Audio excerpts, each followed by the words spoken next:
I like that, infinity and beyond. I kind of don't care about beyond infinity. I'll deal with that later. All right, we You get that? We are good. We're live. All right. Good morning, everybody. Can everybody online hear us?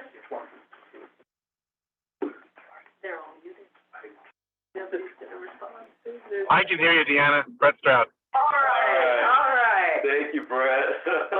Thank you, everybody, for joining us today, and appreciate the involvement with the advisory committee. We will definitely be starting to work through topics that are going to have an effect on the revisions to the plans, and we'll try to update you as we go and get feedback from this group when we can.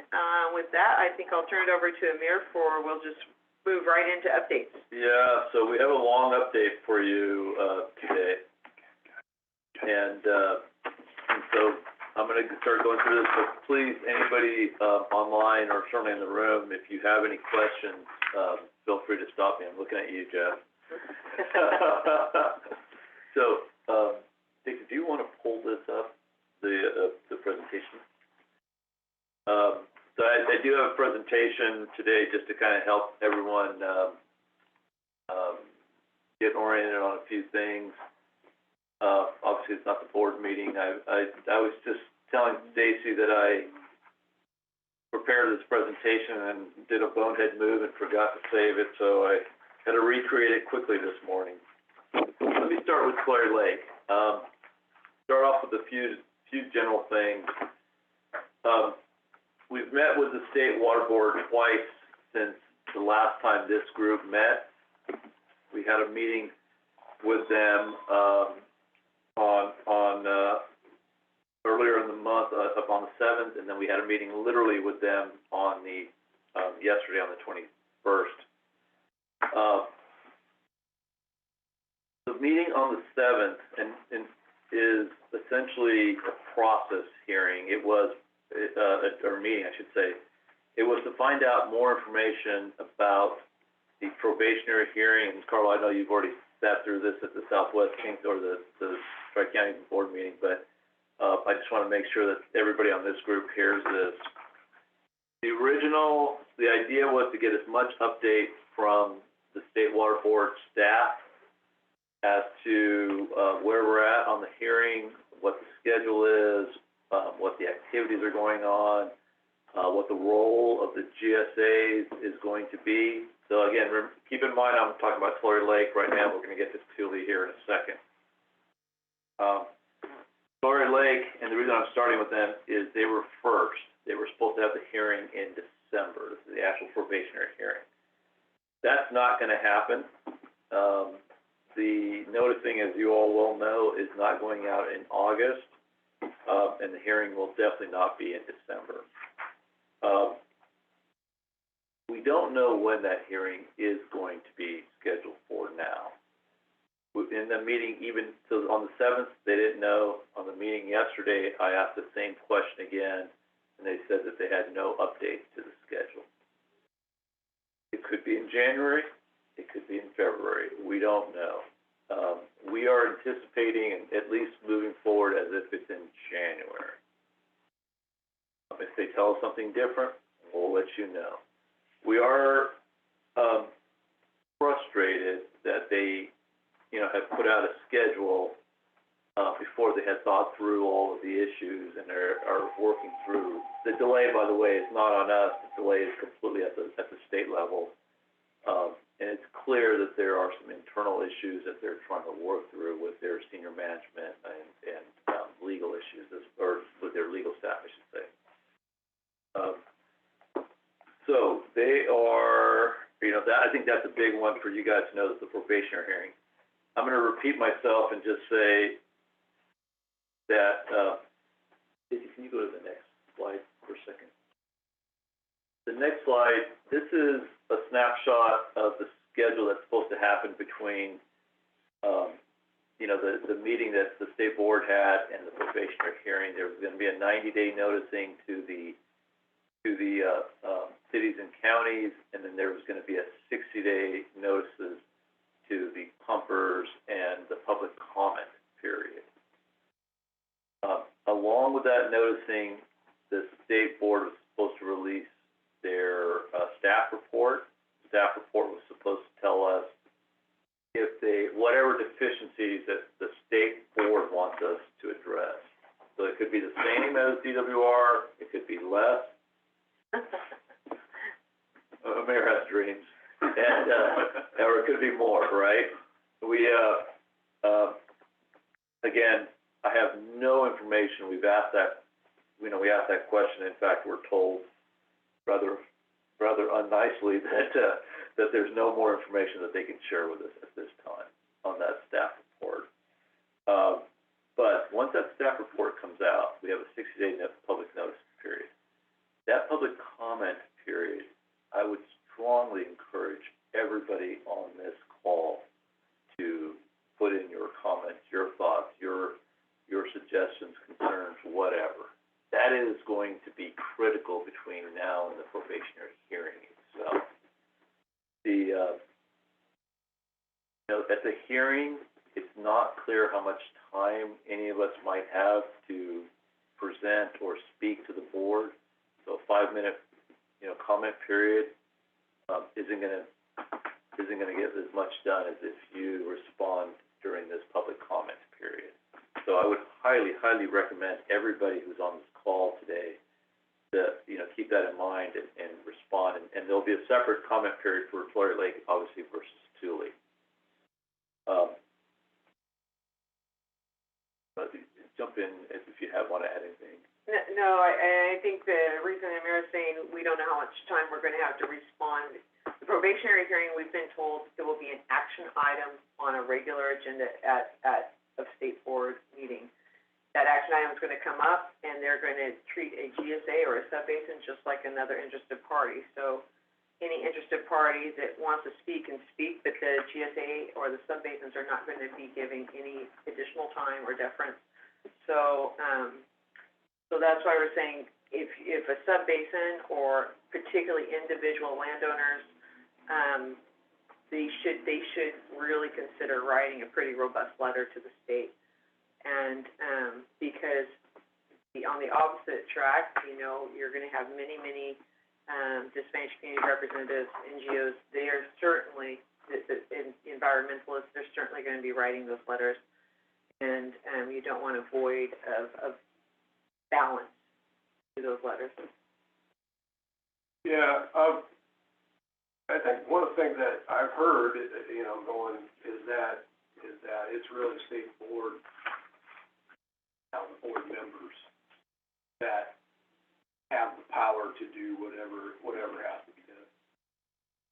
So looking at when you have that in red there on that thing, state board will identify their own deficiencies. Now, maybe I got this wrong, but it seems like the staff will identify them, but they don't actually become state board deficiencies unless the state board members actually vote to make them deficient. Yeah, that's correct. And I actually think this delay, could really work to our benefit. So you advanced the slide, but, one of your bullet points on the previous slide was that you hope to have an updated GSP by December. Yeah.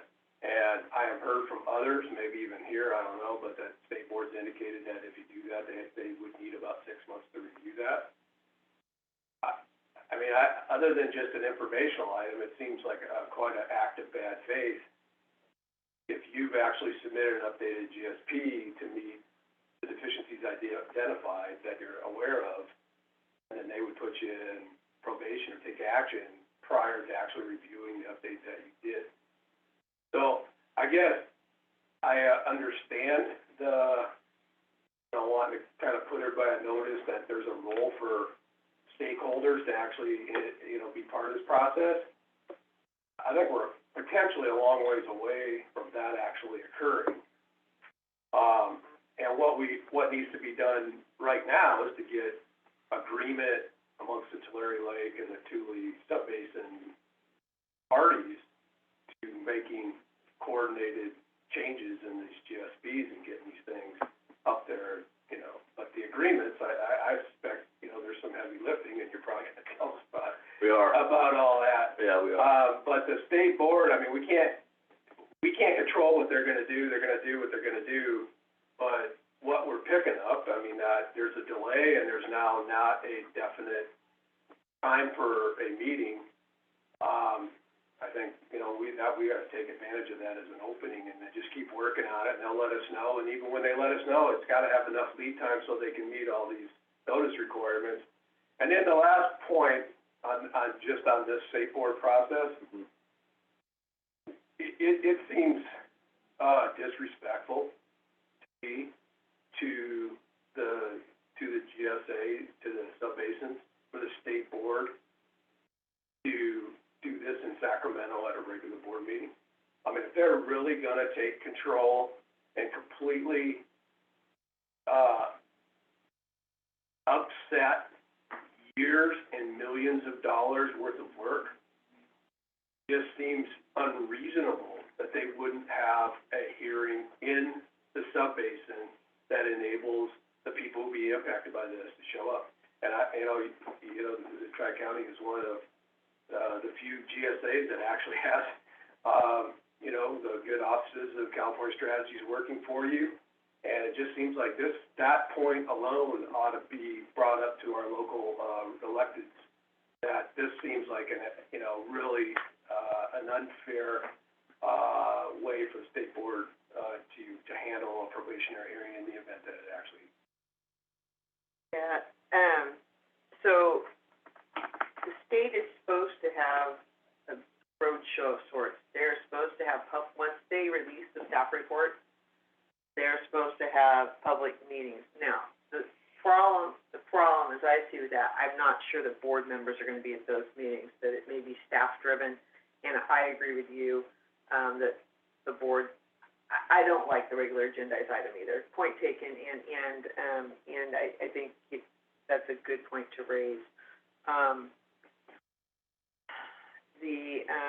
I was on a call with Dee Diamato this week, and her, big push was, you need to start talking to all the board members. And her thought was, like your thought, if we were to submit a revised plan that was substantial, that she would have a hard time voting to send somebody information, because she wouldn't want to send somebody information on the old GSA, right, on the only thing they've had to review.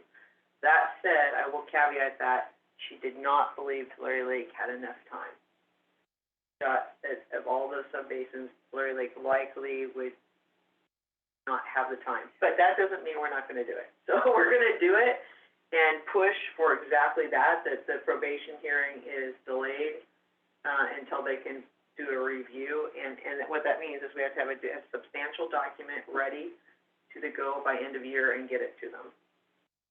The question I was gonna ask, if you could talk to the board members. And that's good, because Dee Dee's always been kind of a friend of the Joaquin Valley, so, yeah. The ag seat, Yeah. other seats that, Yeah. relation. We still need 2 more votes. And they have assigned 2 to 3 board members to every subbasin, and for Tulare Lake, it is Joaquin and Laurel. I don't know who the Tules were, because they changed them. But what that means, I'm still unsure, because they haven't come here, right? And for them to come at the very last minute is really too late. If they're assigned to the basin, we need to get them on schedule to at least come and talk to us a few times, or us go there. I don't care which way, we're more than willing to go to Sacramento if that's what it is needed, but they've assigned board members to certain basins, and, so we've got to start, getting that on the schedule. One of the comments I was gonna make, I've been very bothered by their lack of communication. Comment that Deanna just made about Joaquin and Laurel being assigned to Tulare Lake, they never came out to Tulare Lake. I'm the point of contact for Tulare Lake, and they never actually said to me, hey, this is what we're going to do. You mentioned the fact that we're not even sure who the Thule one is. Right, well, they changed them. Yeah, There's a list now, but they haven't sent it to the point of contact, so we don't, the only reason I know that is because Dee Dee mentioned it in the Right. meeting.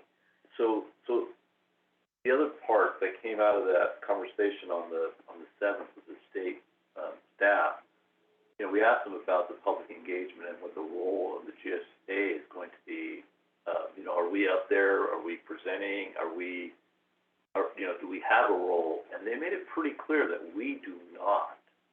They're going to set up these public engagement and outreach efforts themselves. They're going to present whatever they present, and we can be in the audience, but we're not, we don't have a role. And I found it really bothersome about the fact, go ahead. I'm sorry, I was gonna say, if we're recording, I had a request, if we're gonna have a recording link later, so. Yeah. Sorry. So, one of the growers in another meeting I was at kind of laughed at me and said, what did I expect? And I go, I guess I expected, they've made a lot of lip service to the fact that we want to get you out of probation as quick as possible. And I don't get that impression anymore. My personal opinion. Not from staff. Yeah, not from staff. And I was very bothered. I don't know, Jeff, if, like what Deanna said, if turning it in, we're gonna still turn it in, period, okay? But I don't know if that's sufficient to keep Sawyer Lake at least out of probation. And Tule, by the way, is only a month later. But you have a public comment period, and those are the types of comments that should be in your letters. Making that point to the board, saying, hey, this document is gonna be submitted, they've put a lot of effort, we've met with the state board staff 4 times now. And we have another one scheduled for early September.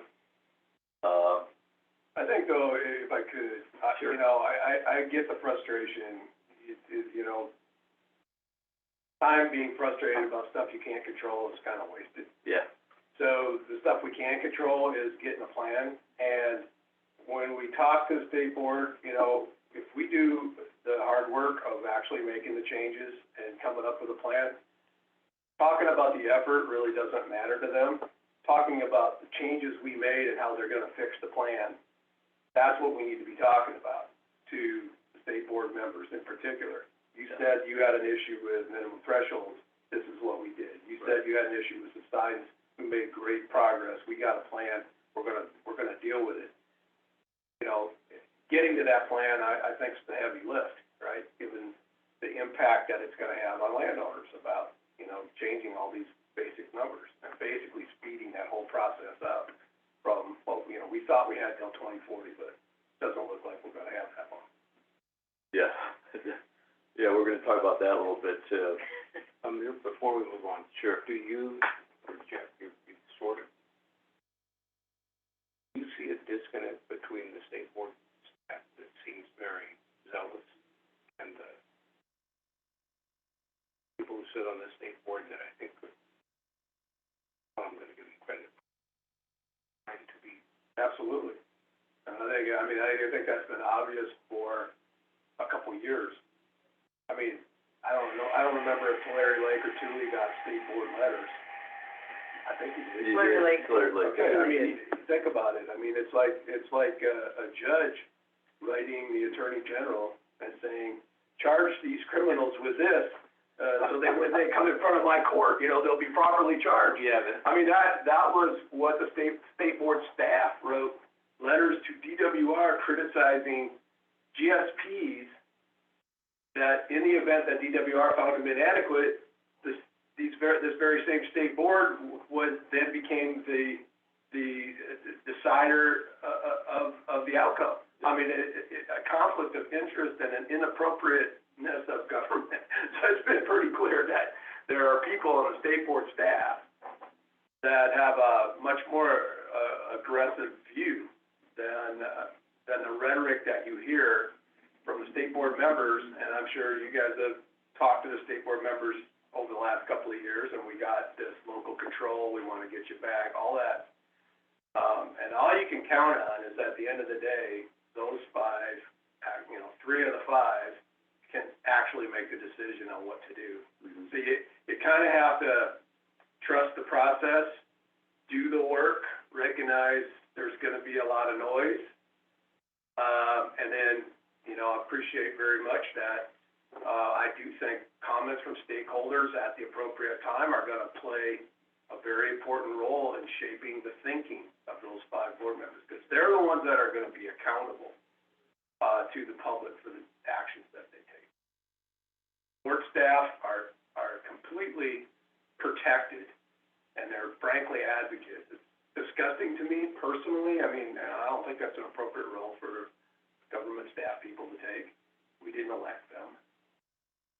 But, you know, we are where we are. The state board comment letters that they wrote had, all the footnoted references were from Advocacy advocacy groups, they were all from the environmental justice groups, so like everything that they referenced to support their comments was anti-ag groups. Yeah, those letters were submitted about a year after the GSPs had been, Yeah, they weren't even. They were weren't even timely. yeah, they weren't timely. We're gonna get to that letter, by the way, in one of my other slides. We're gonna talk a little bit about that. I do wanna add one thing to what Deanna said. Probationary hearing, as she said, it would be an agendized item on a regular board hearing or board meeting. But the actual document that they would be passing would be a board resolution, putting us essentially into probation and along with the staff report, right? So it would be, here's a resolution, and then, you know, here's the comments from the staff. So that's what they're thinking right now. As of 2 weeks ago, that was what they were telling us. That may change, you know, between now and the actual hearing, but at least that's what they're talking about. We asked the obvious question about how do you get out of probation and, you know, the appeal process, and they didn't have much information to tell us there. Yeah, can I ask a question? Sure, of course. Just, I mean, I've been in a lot of these meetings, and I've never heard this, so I'm curious. State board assign any staff members to any GS? Yeah, there is a point of contact at the staff. But it's only a point of contact, they're not actually working with you to? No, they are. We were on a call yesterday. There's probably between attorneys, probably 5 attorneys from the state board, and staff is probably another 6 people. 6. There's like 11 people on every call from state staff with us right now. With the goal, though, of helping you get to where you want to go, or tearing you apart? Sorry. Because, I mean, technically, the goal should be that you have a representative there that's looking out for you and helping Oh, you get I there. wouldn't say that at all. I wouldn't, yes, No. that's, No, I wouldn't say that. They're not representing us, no.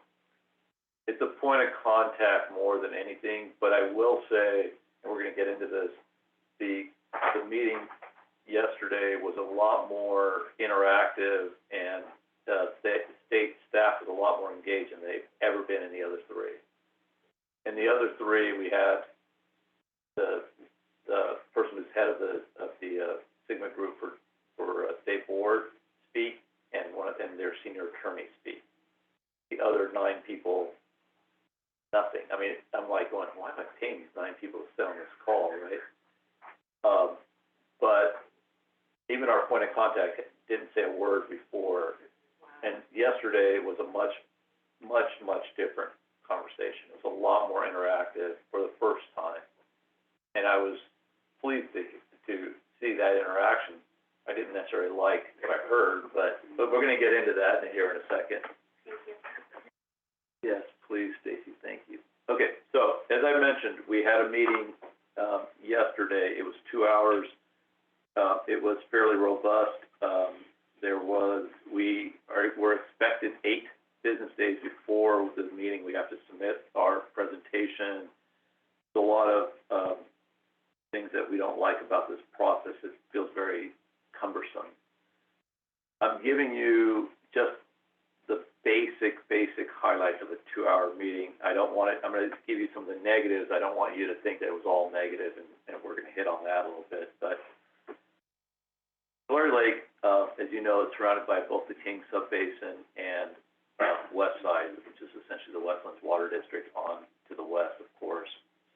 Both of those passed. So on the water level SMC, we basically said, hey, we read through both these documents that passed, and we kind of liked what they had to say about certain things, and we were going to present a very similar methodology to the state staff and say, you know, based on this methodology that they used, we would end up here.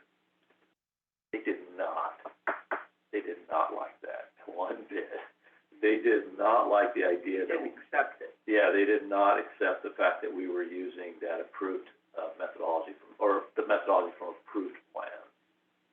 They kept repeating several times, and they were pretty adamant about this, that you're different, you need to deal with your own issues, and using someone else's methodology isn't going to fly. And we're like, but it worked for these two, and they're literally adjacent to us. So, that was one issue. We can work through that. It doesn't change the values that we are thinking about. The other thing that they said was explain how the SMCs and that glide path that we're talking about, where it's going to continue to drop and then level off. How is that, and why does that differ from the 2015 water levels? And their feeling was, at least expressed by some of their attorney, was that 2015 was the target that you should be shooting for. And we're like, that's not what Sigma said. That's not what DWR's BMPs and other public documents say. So we were not pleased to hear that. Well, it's not the, as Josh pointed out yesterday, it's not the road show that DWR, Yeah. took on the road. It's not best management practices. Right. It's not in the law. So, at some point, we have to challenge staff on these issues, because some of these things aren't really possible. So, anyway, I think it was pretty interesting. They had told us, I don't know about state staff, but DWR had told us, go look at the ones that are approved. You should be following what we've been told many times. Look at the ones that are approved. Right. So we said, okay, we're gonna go with the ones that are approved and take the best of both of them and use that. And then yesterday we were told, no.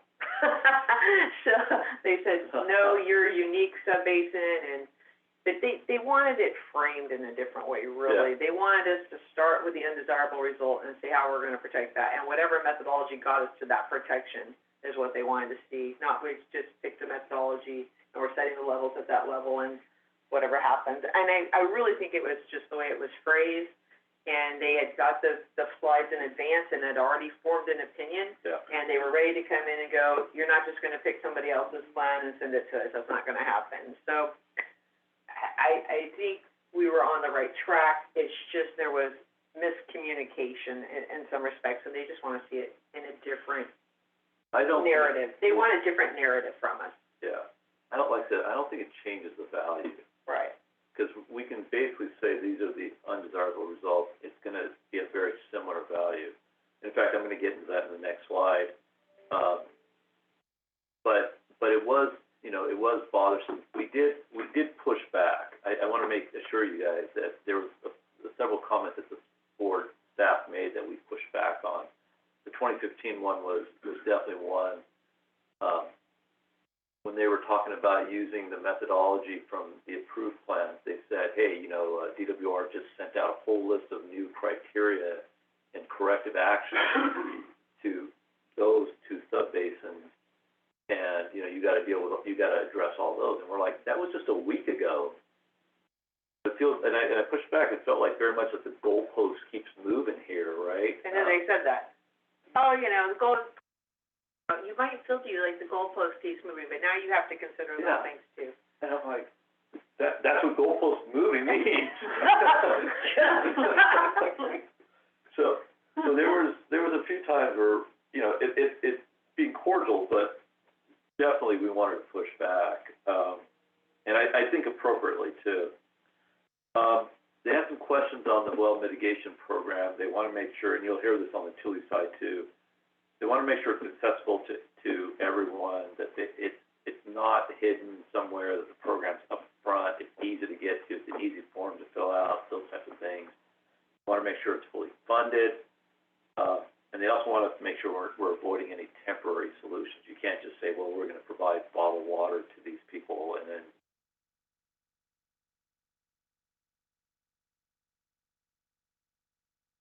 there. We spent some time also talking about the databases that DWR has established we feel very strongly that there's a lot of wells in that database that are, have clearly are no longer been in use for possibly years, and certainly between the 2015 drought, and therefore should be removed. So when we're looking at the number of wells that are being impacted, that number is going to be less than what's in that database. I will say that, you know, obviously new wells have been drilled too, but a lot of those new wells that are being drilled deeper. And we went back and forth. We didn't have as much time to discuss this as I would have liked because the other conversations took quite a bit longer and frankly was more important. But, you know, Susan, this is an area where I reached out to the point of contact today to continue that conversation a little bit, and I'm going to see what kind of communication and response that we get. That might answer, you know, your question a little bit more of saying, hey, is it really going to be, is this person really going to help us off of these 11-person meetings and be able to fill in some gaps in between? The well mitigation program, I've been dealing with that since 2014. Yeah, right. In helping, homeowners access water and working with the state. And so I know where they're coming from in that perspective. I mean, they're just millions and millions. But you're right, as far as a lot has changed since then. Right. And what wells are actually active, and not all areas, not every county requires that they be,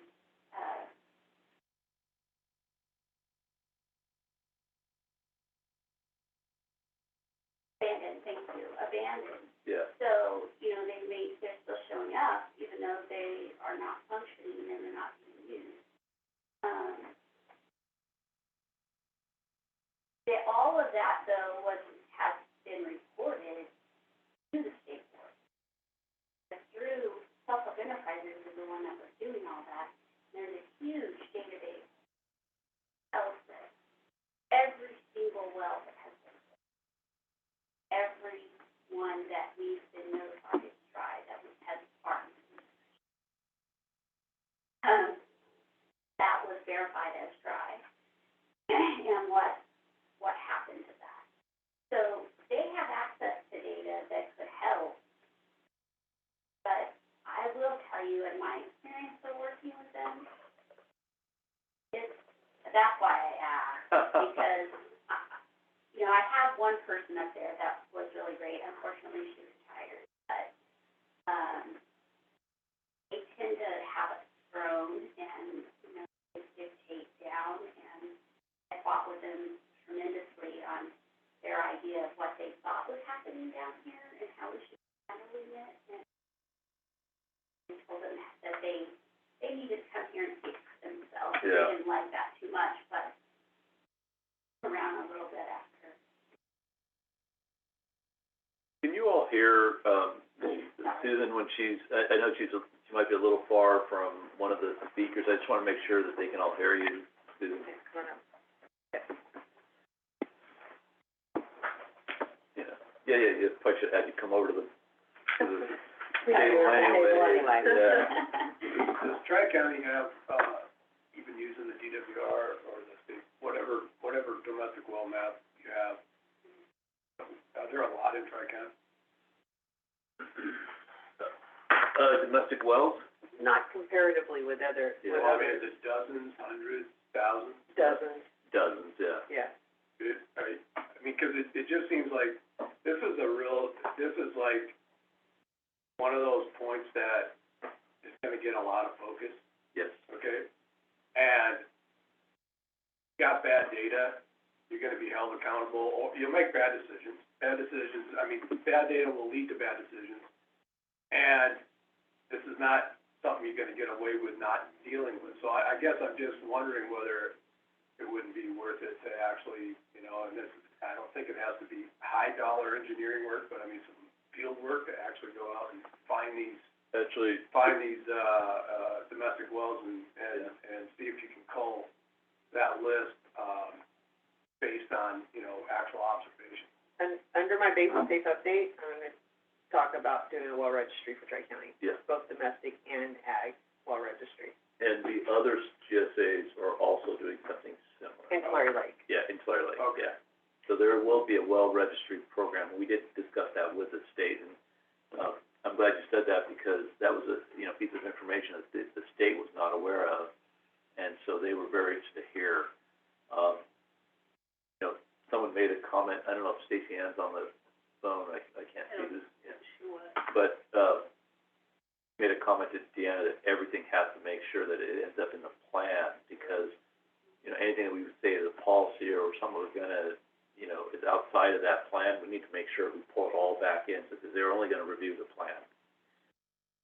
So same in the Thule, all of our policies that we've adopted since then, and we've been putting them in the annual reports, they've, somehow the demand reduction portion has to be written into this new GSP because they need to see it, and they're not gonna review it if it's not submitted to them under that GSP. So, I mean, that's Deanna talking. I mean, I think that everybody's on the same page with that, but it has to be written into the plan. Yeah. Well, the comments that they had in the Clea subbasin were basically, they didn't even know that there were allocations and pumping reductions in place now, because it wasn't in the plan they Right. reviewed. So they just completely ignored it.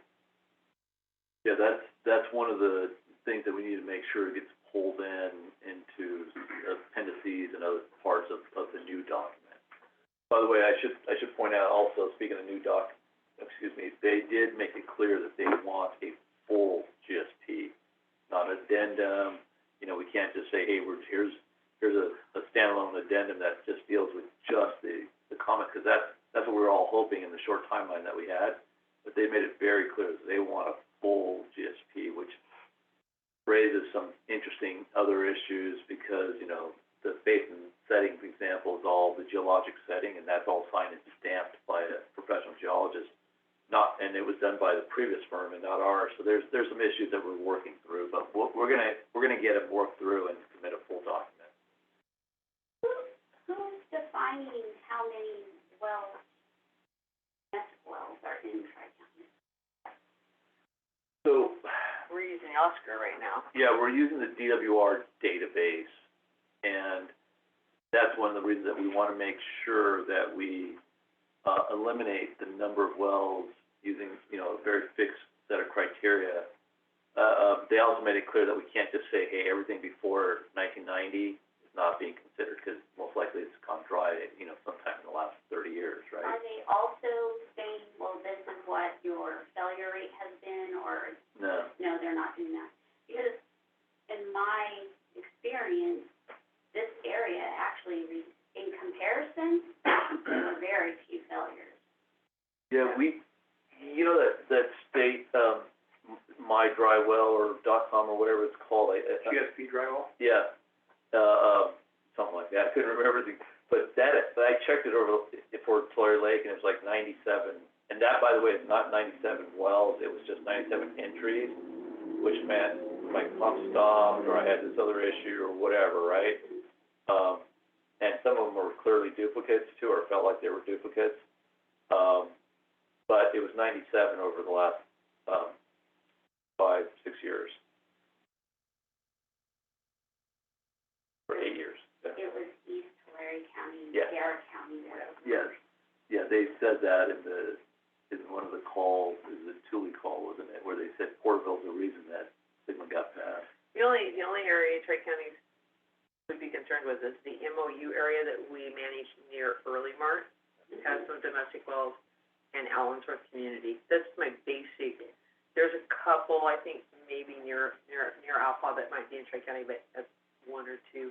So it's really the Allensworth Community wells and that MOU area next to Early Mart, and I don't know a lot about that area. I have to do more discovery there. Stacey, let me ask if anybody who's on the call, who zoomed in, do any of you have any questions on anything you've heard so far? I want to make sure that we give you all plenty of opportunity to ask any questions as well before we keep moving on.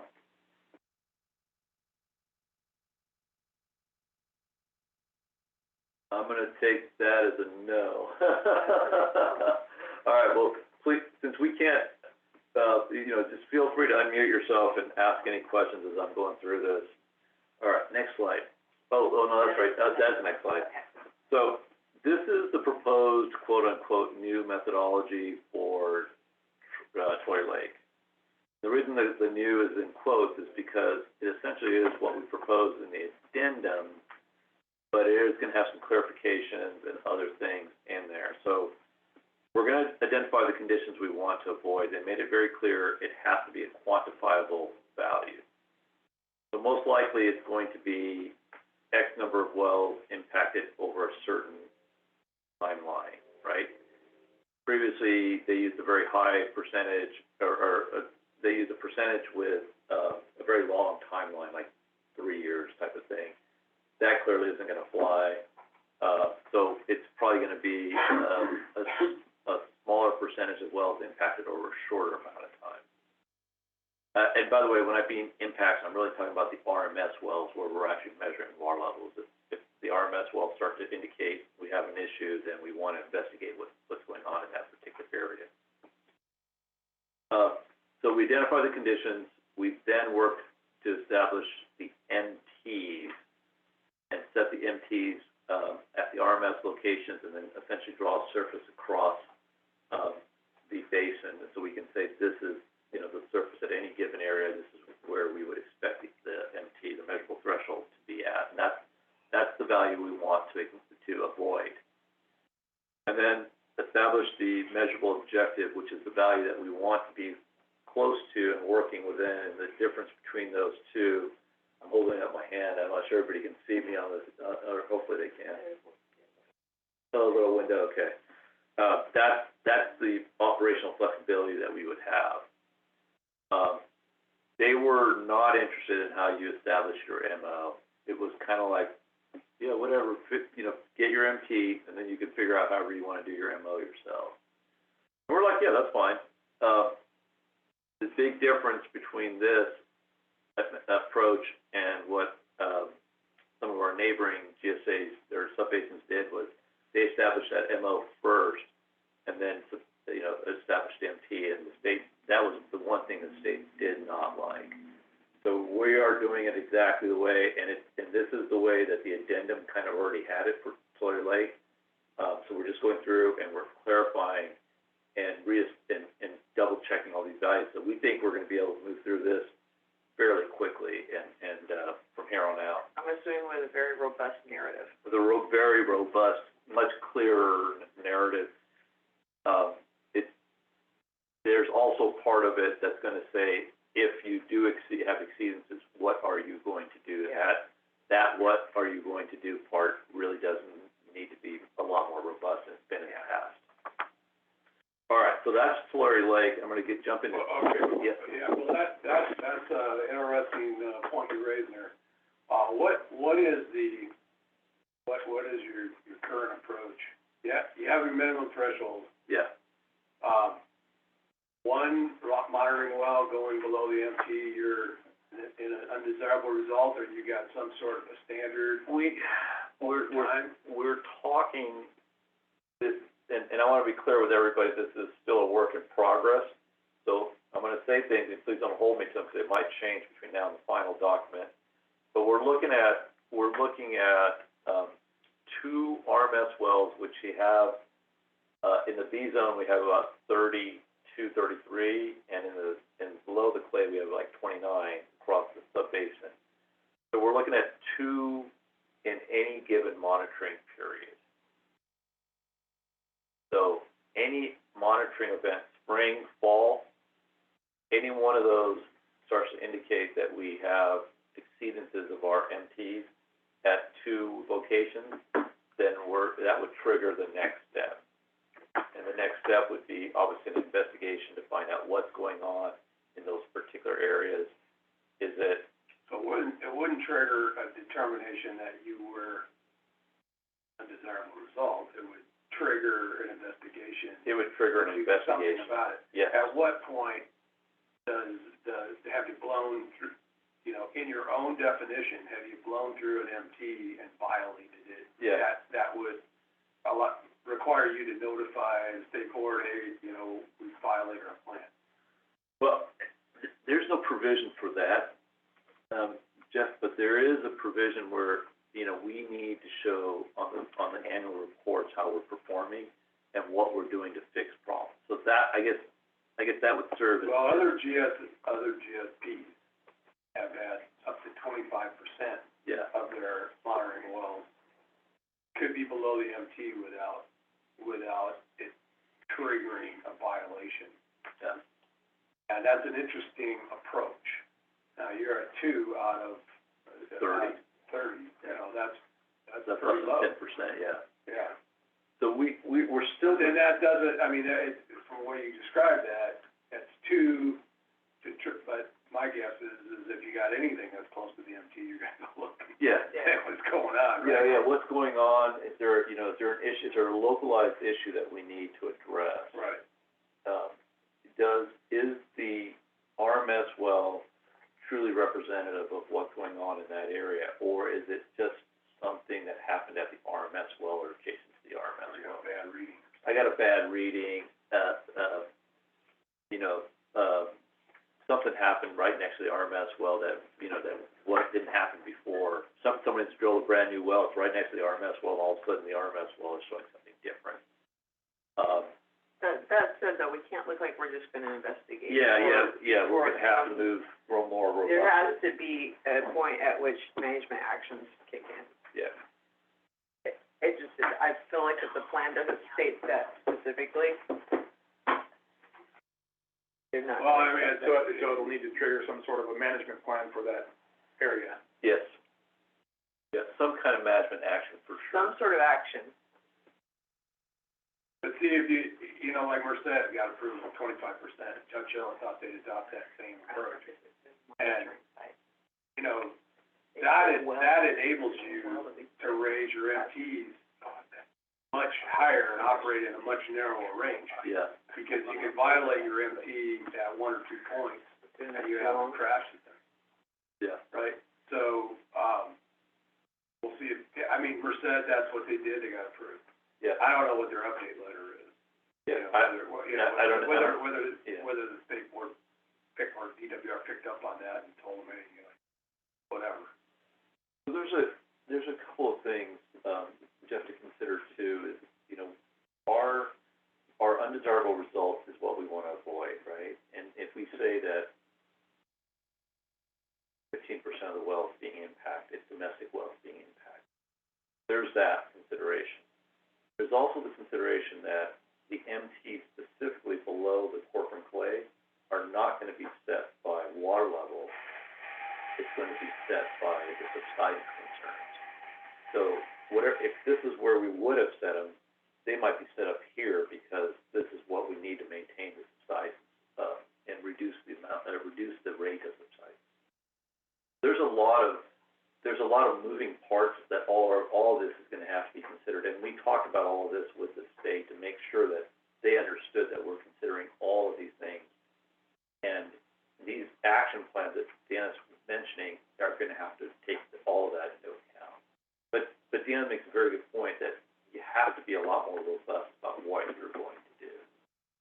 And if that means that further pumping limitations, up to, I should make it clear, there may be, other interim steps, but, you may end up at a step where you have to go, okay, this area, our allocation for this area is not, 1 acre foot, it's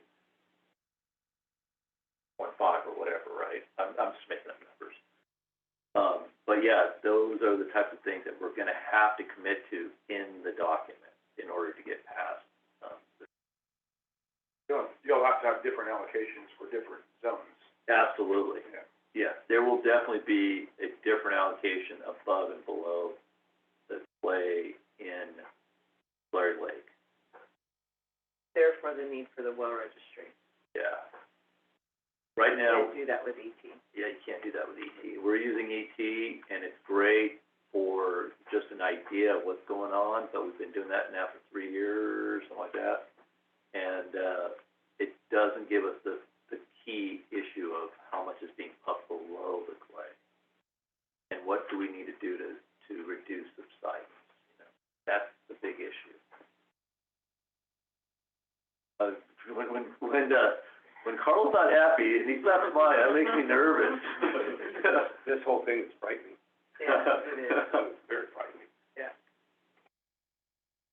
Okay, you're gonna hear something very similar for a lot of the conversation with the Tule Subbasin. Keep in mind that the Tule Subbasin meeting, was actually before the two Tulare Lake ones. And the state actually, backtracked on a little bit, walked back a little bit on a couple of things that they said to the Tule, but Tule met with them on the 4th. Tom Harder did a really good job of presenting the values, and I'm gonna show you a map that he showed them here in just a few slides.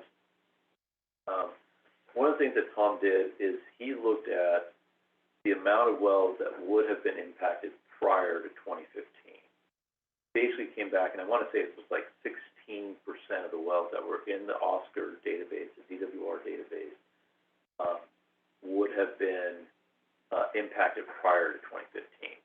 So when we were trying to figure out a number that would be allowed to be impacted after 2015, we came to roughly about 15%. We said, look, it's about the same before and after. They had a lot of heartburn with that. They were like, 2015 is the worst case scenario. That's when they made the comment about Porterville. They did not like that logic to come up with that percentage. And again, it's about the narrative. it's about the narrative, right? Because if you hadn't said what Tom said and you just said we picked 15%, Yeah. they probably would have said, okay. But Tom gave them, and I'm not picking on Tom, so No. Tom, if you ever hear this, I'm not picking on you. Tom, he gave them some good data. It also shows of that 15%, how much were municipal wells, how many were domestic wells, how many. When you look at just the domestic wells, it was 24% of domestic wells. That caught their eye and got their attention immediately, right? So when we did the same value in Tulare Lake, for example, we only considered the domestic wells and said, hey, this many domestic wells, so this percentage of a much smaller number, so that we kept the values much smaller. But when you consider all the wells, and the wells are, the deep wells, then you can lower that MT, and you impact a lot more domestic wells. So that really caught their attention. So Tom is working through, and it's going to probably by the end of, or early next week, have a revised approach here. And we've seen some preliminary discussions with him. They actually looks pretty good now. I think we're getting pretty close. The other big thing that they had concerns about was the mitigation, the domestic well mitigation plans in Tule. And they wanted a lot more detail in those plans. A lot of the same things that I mentioned about Tulare Lake, accessibility, funding, those types of things.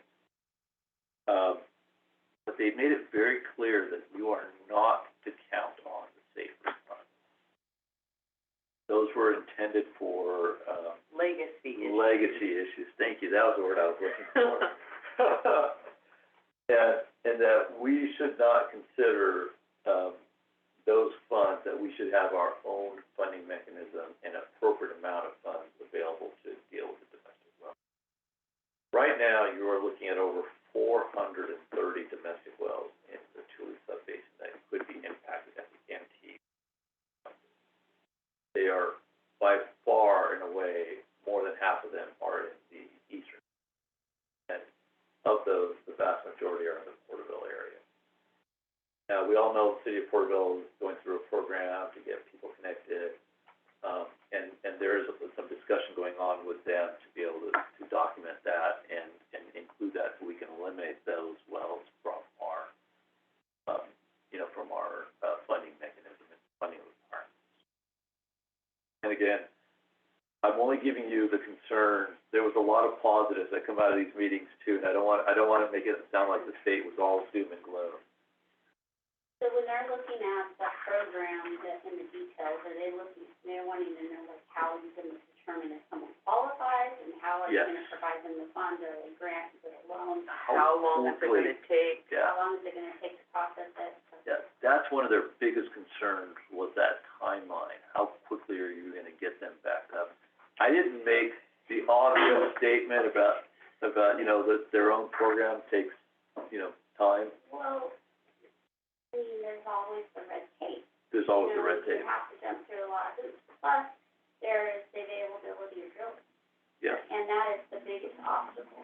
yeah. And, the carbon emission stuff cut back on drillers a lot because, it reduced the number of rigs that were actually compliant. There was a waiver at one time that they provided us with 15, but that went away, and that's when everything got extremely backed up. Yeah. So, I mean, they're asking you to identify something that you have no control over, which is what I've been preaching. It wasn't great. I mean, they clearly have some concerns about these mitigation plans. We have some concerns about their ability to, you know, what kind of authority they really have to, you know, quote unquote, approve these plans, because, you know, is it local control or not? I guess if they put us on probation, they can be a lot more,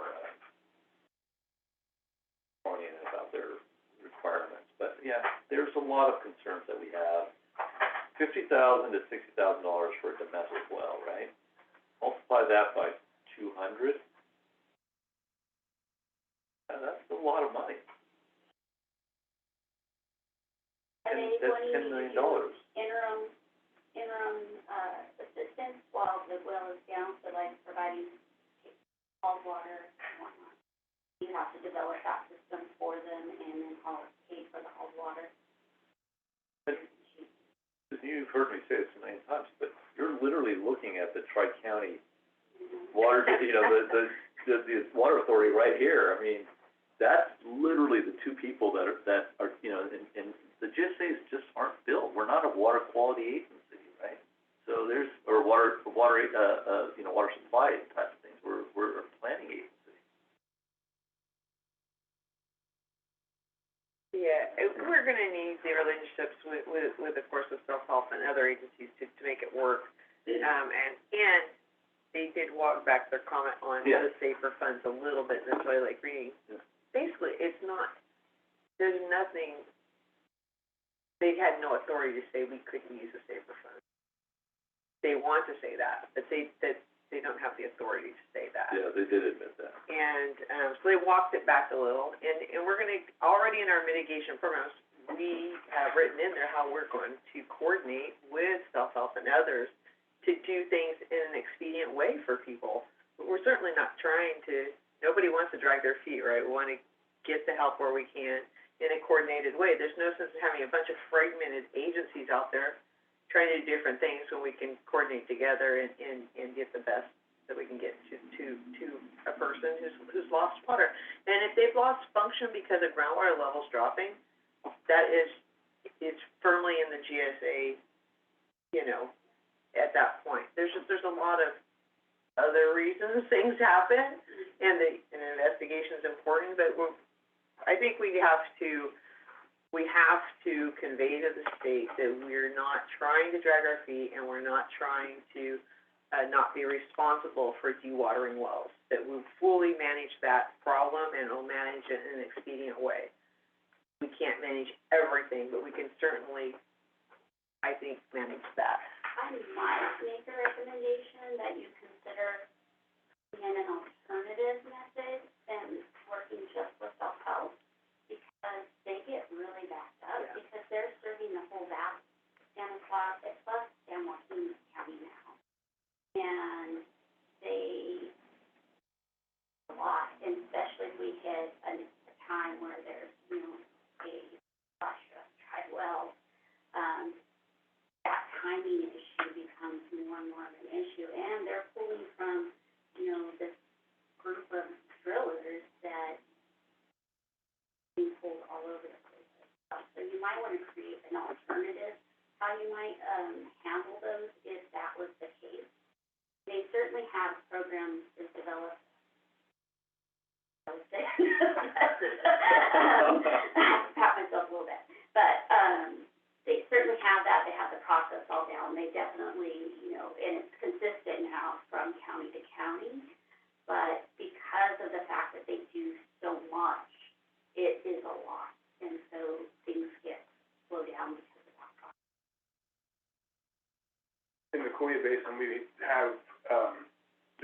developing their well mitigation program also, and we have the Cahuita Water Foundation that's been set up to provide replacement water for the wells that test high for nitrates. Yeah, But they've also, through Cahuita Delta, are applying for the safer funds to expand that to other constituents. Tuli's doing the same. yeah, So the GSAs are right now talking to Cahuita Water Foundation and Self-Help to basically, because they're already in the business of delivering water, to basically subcontract the interim water for the well plant to a different agency that's already doing it. that's a very good point, Johnny, yeah, I think that's a very good point.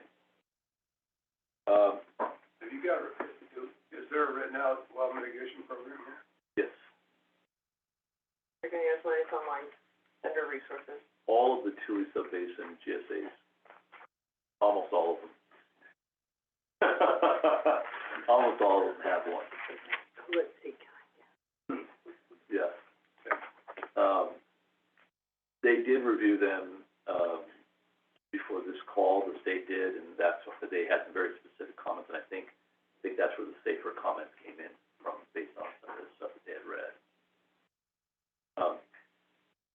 You'll bear with me, I'm gonna do a little bit more whining.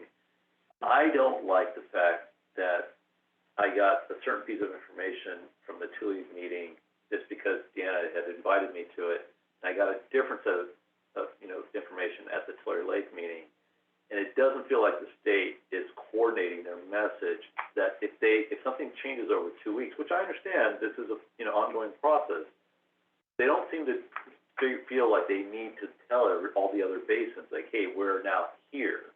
I had to tell the Tule guys that the hearing had been moved. Nobody else knew that. But just because we had had that meeting, so there's a lot of, the communication from the state has been poor, to say the least. And again, you guys are all gonna go, And you're surprised. yeah, I know, yeah, I'm just waiting for someone to say that. It's good to whine about it. Didn't like it. The basins are having different experiences with staff, I Yeah. think, depending on the Yeah. basin.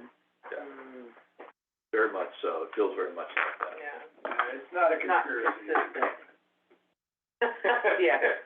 Yeah, you're right, which is, all right, well, I'll leave it.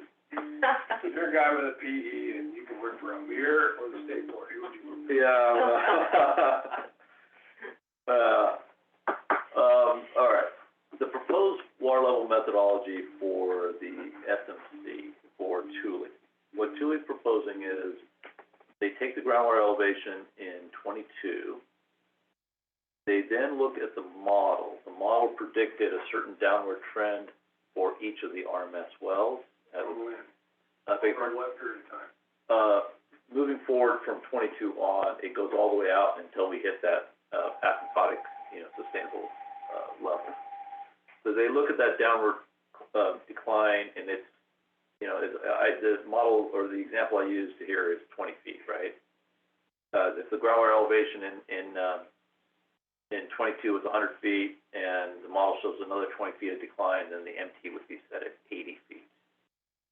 Now, we've got to make sure that that 80-foot number, matches up with the 15% or whatever number we set up in wells that are going to be impacted, and Aren't we running into the same problem with this, that the narrative isn't first? yeah, the and then we narrative discuss isn't the first. MT? I mean, if, in talking about this, if we apply the same thing that happened yesterday, Yeah.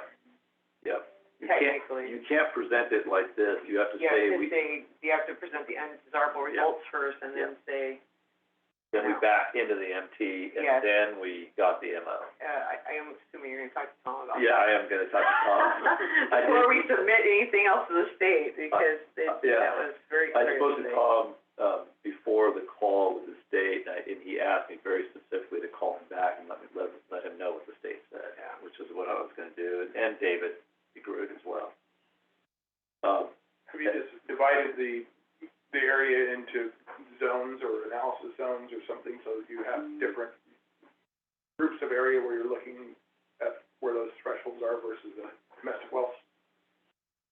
Because you're gonna have a different number that triggers drying up wells in one area versus in another area. We have not, Johnny, we set the MT, and then we went back and calculated the number of wells, but Diana just said, that's not, you know, you're supposed to do it the other way That's what around. DWR already didn't like that Yeah. method. Right, Yeah. so you really gotta do it the other way around. So your point about setting up zones, you know, especially for like the science issues, makes a lot of sense.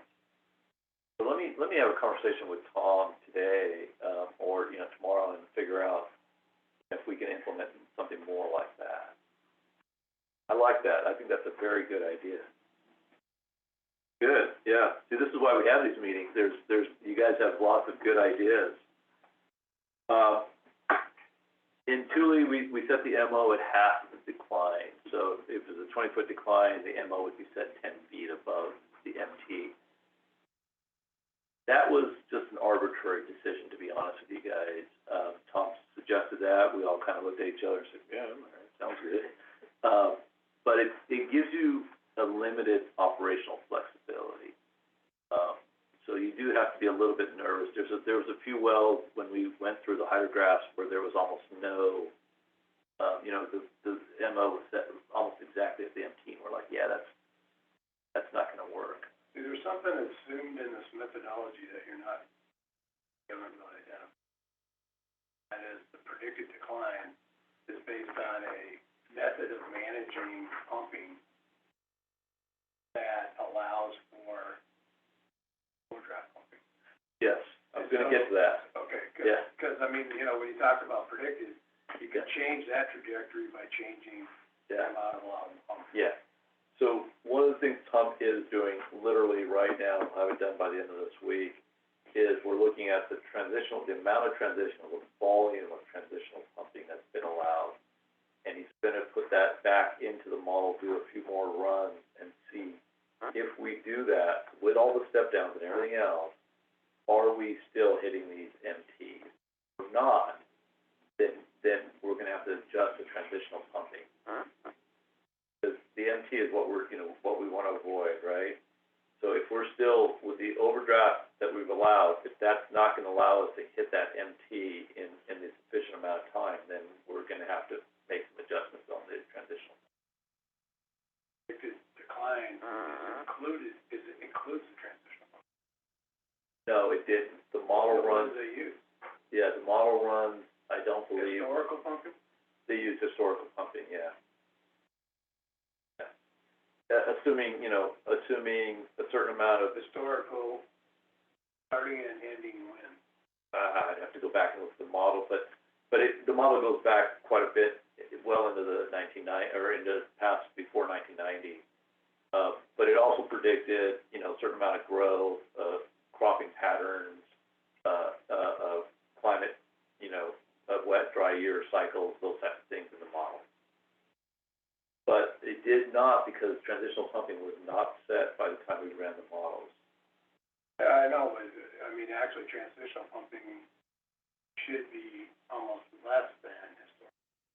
He's taking, I agree, but what he's gonna do is he's taking what we have allocated to our growers, and he's running it through the model.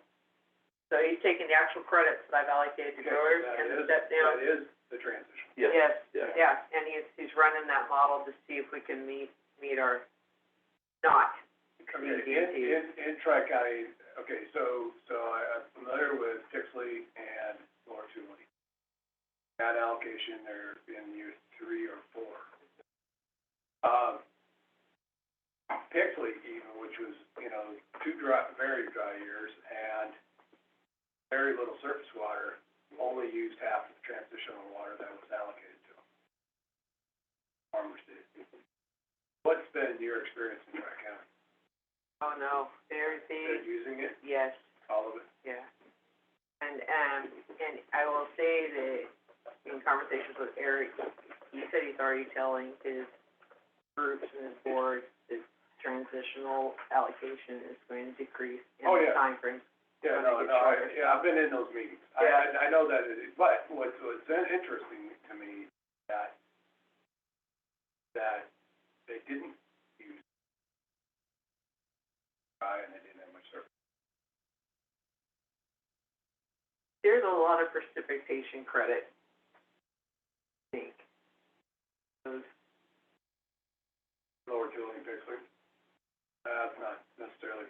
rehabilitation, other types of credit. There's some historical credits. Yeah. Well, I mean, you know, they actually do bring in a lot of water going through it.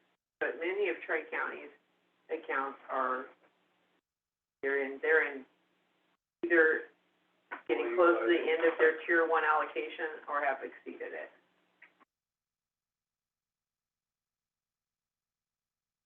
Which is what we expected. Yes. You charging them for it? Oh, yeah. But, 125 for tier one, 500 per acre foot for exceedance.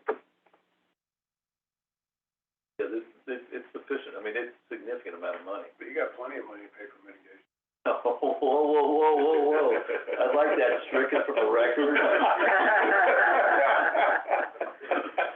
Project. You just, with our, you could have, right, potentially, you could have ample money.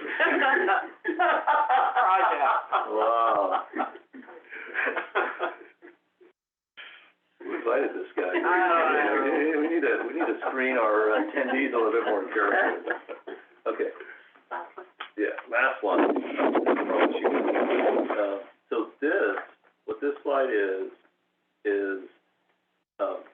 Tom's current map, based on what I just discussed, this new revised, and you can see the dark numbers are the original MTs set at those wells. And the ones in yellow, which I know are probably very hard for some of you to read, are the new MTs. That's each of the RMS wells. So these are the representative monitoring locations.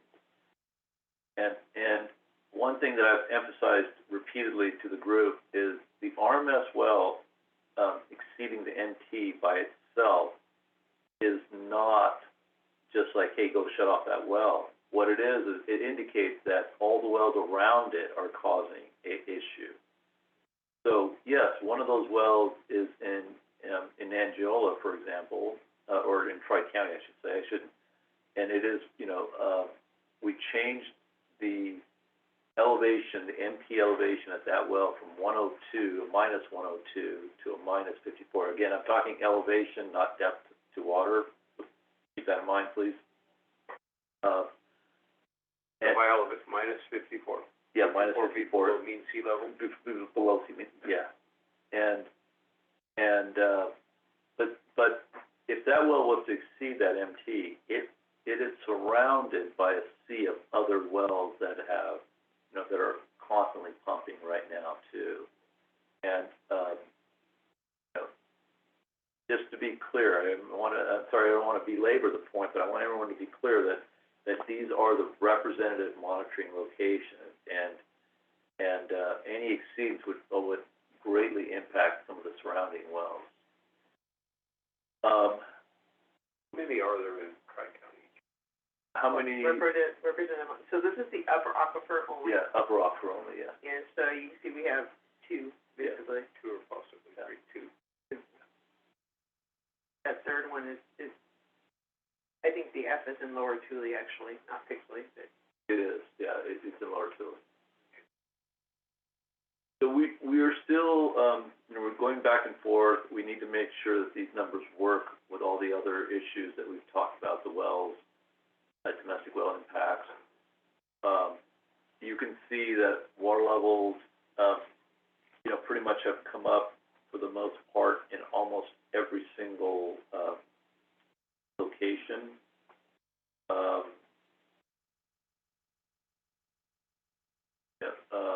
And so we are there's some wells up in near the Porterville area that we have already exceeded those values, and so we're looking at what those new values should be. One of the things that Dan and I emphasized repeatedly to the group was that this has to be one method now for the entire sub-basin, period. We can't be using our own, each GSA can't be arbitrarily setting their own MTs.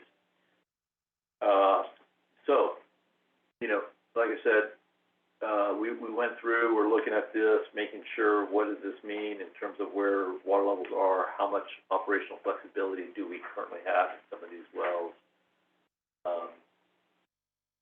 what, you know, does this truly make sense, and is it something that we can commit to?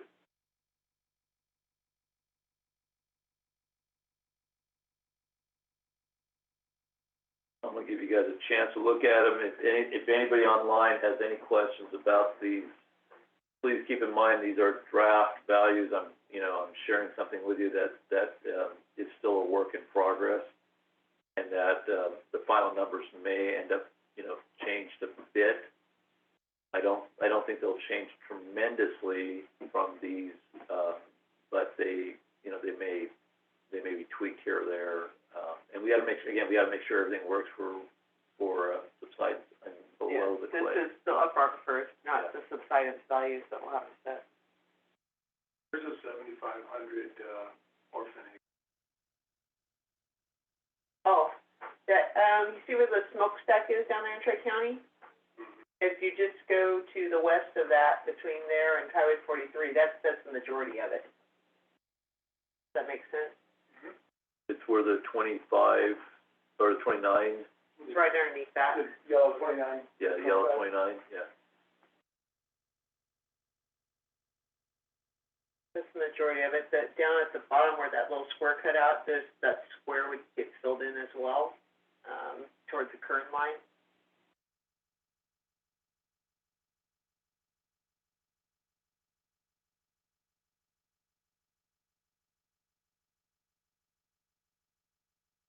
It raises water levels, or it raises the MTs, I should say, which means less wells are gonna be impacted.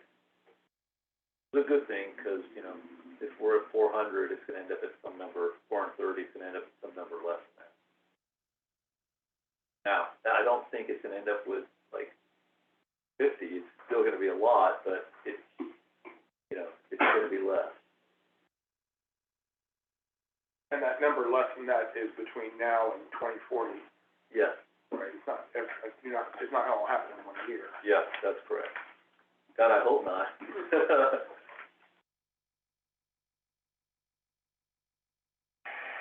Okay. Questions, comments, concerns, anything you want us to take back to the group? Any other suggestions, ideas that you all might think, is something that we need to be focused in on? Well, that took up the whole meeting, didn't it?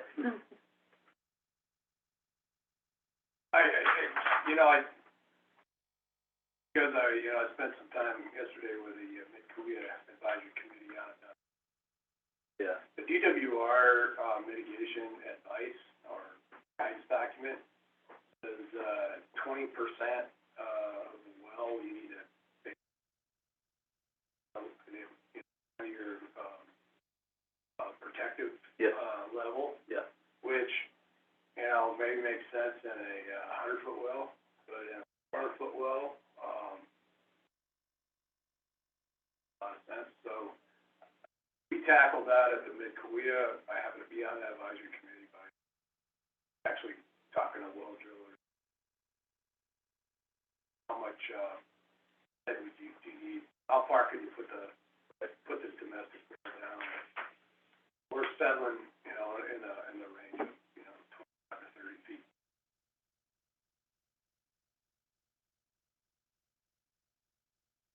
How deep the well is. But I don't know whether you guys got to that or, using that DWR, Yeah.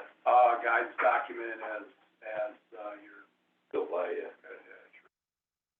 Tom did do that, and he talked about that with the state at the meeting on the 4th, and he did take that into consideration when he came up with some of these well impact numbers. And I don't remember, Jeff, I'm sorry, I just don't remember what that value was that he did, but he had there's been one of the other slides I have from him that actually shows how he, what he used, the criteria he used to say this is an impacted well.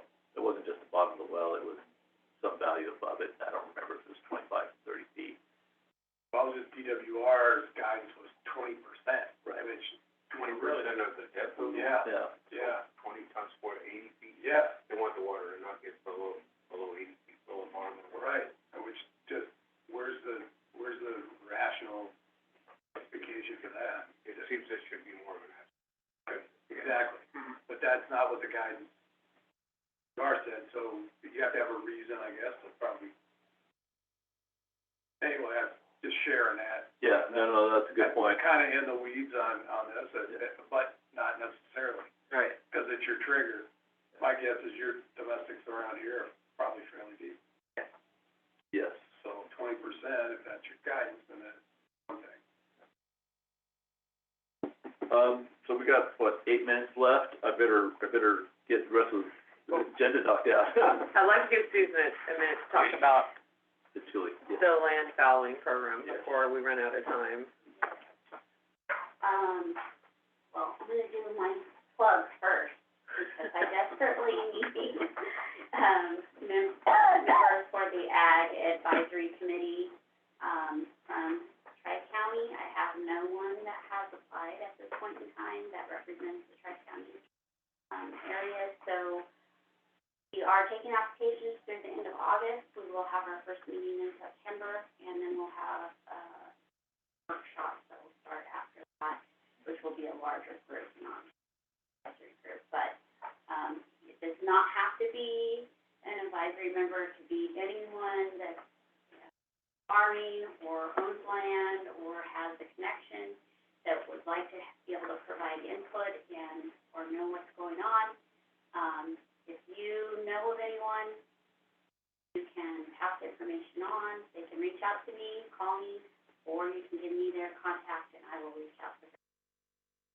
And this input from this advisory committee will be used to inform. To form the core plan. Yeah. For the multi-benefit land repurposing program.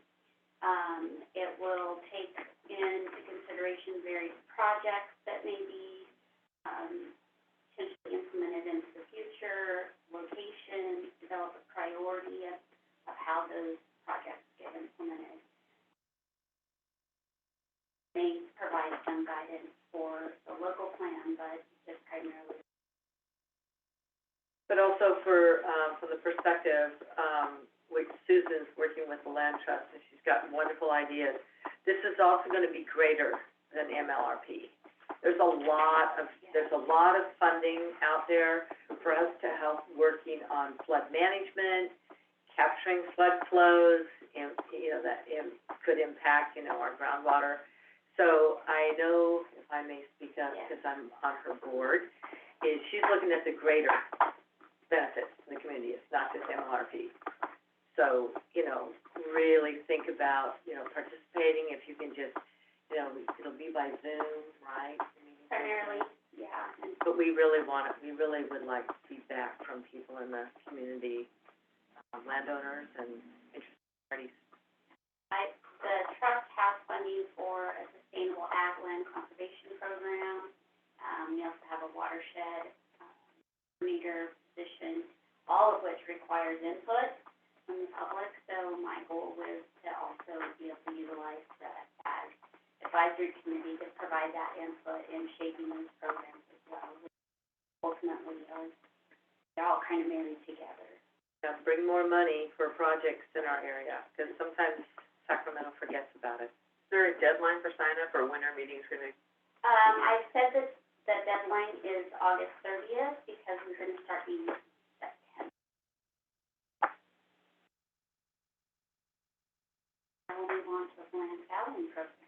So Tri-County, has agreed to participate in the land fallowing cover crop program, for the 2023 program year. The program is currently available. The applications are available on the Truly Trust website, as well as additional information. I got this information, but I do have some information here, if you'd like to know. I'm sending it to every landowner. The requires 20-acre minimum. It has to have been farmed within the last 3 years. There is a cover crop that must be planted. We provide you with the seed mix based on how you are going to apply it, that should be used. Does not require any irrigation. And, if it doesn't, then it's not on you. It's paid through the program. It is a reverse auction, so when you apply, you're telling us how much it's gonna cost for you to take that land out of production. What you're doing is you're giving up your transitional water for the term of your contract, which is generally a year, and your EP does not get counted against you.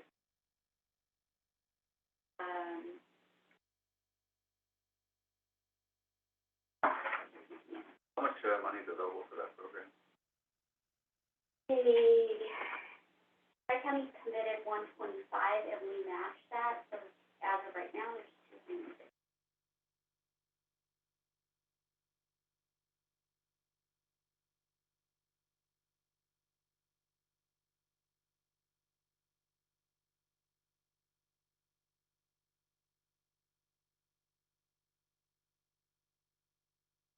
Are they allowed to harvest the cover crops?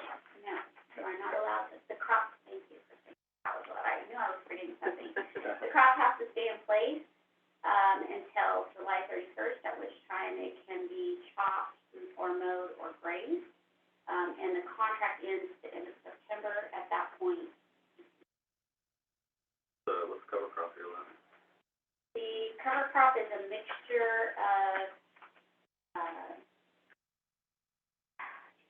soy, bean, there was a Corey variety. said mustard seed. Mustard Yeah. seed, wheat,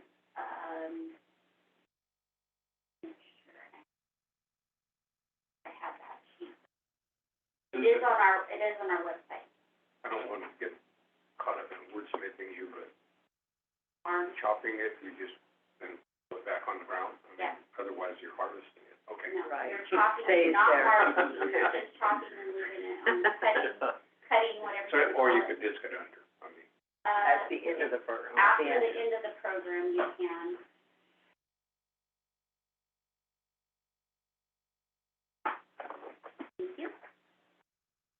And all of this information is going to be going out in Q2 with Q2 invoicing, second quarter invoicing, which will be going out this week, tomorrow. Today. Today. My God. And also, I'll say again, with Basic Safe, I have, contacted Four Creeks and I've asked for a proposal, to add a page for a well registry for Tri-County, which would be added to, landowners' Base and Safe accounts, and a loosely linked domestic well registry as well, which they haven't, they're working on it, and I haven't got anything particular back, but I'm hoping soon I'll have a proposal back from them.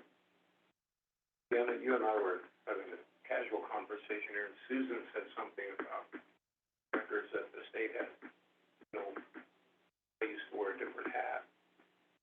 We had well completion logs for wells that were drilled in the late 40s and early 50s. I think those have been required ever.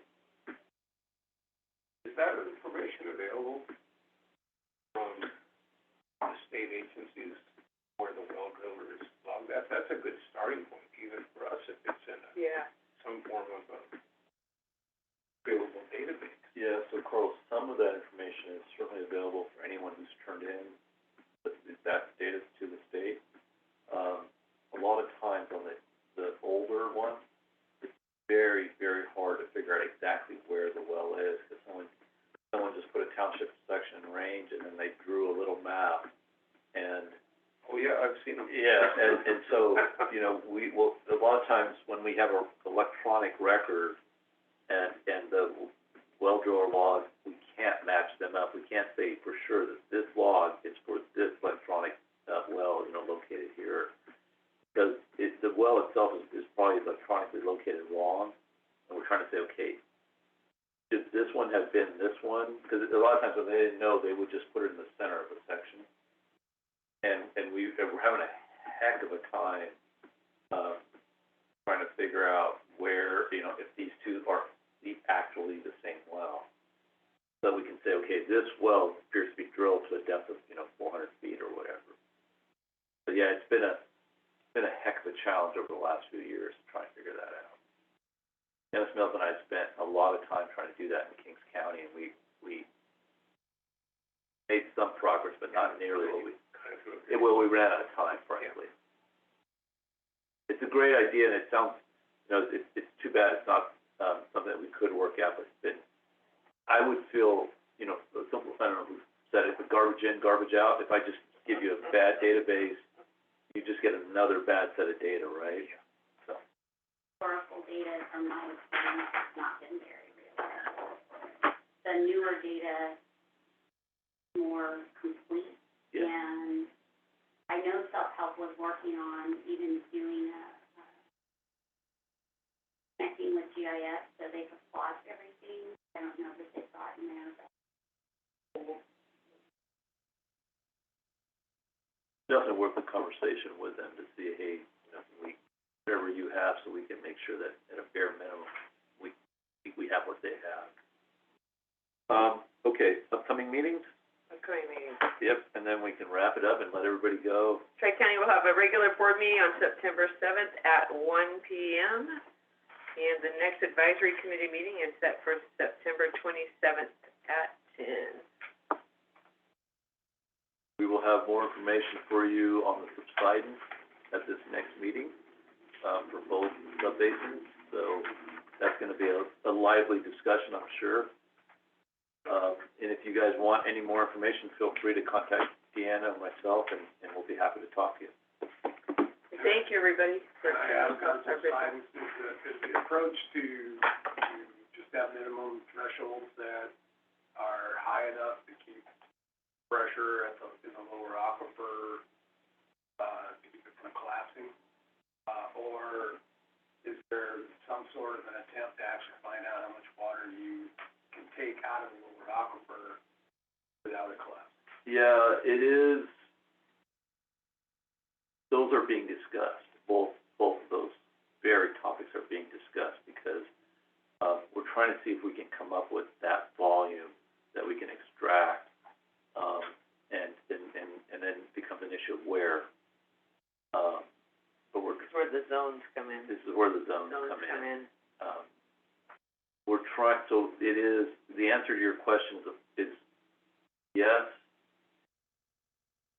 But I need to finish the work and make sure, I make sure I can answer that question completely. Well, I just That's the approach we're taking. Is that what you're working? Yeah, that's the approach we're taking, yeah. The bottom line is, we have to slow the rate of subsidence, period. Right. Yeah, so, and, Right. we're trying to figure out the best way or what would have to happen for that, for that to occur. Kind of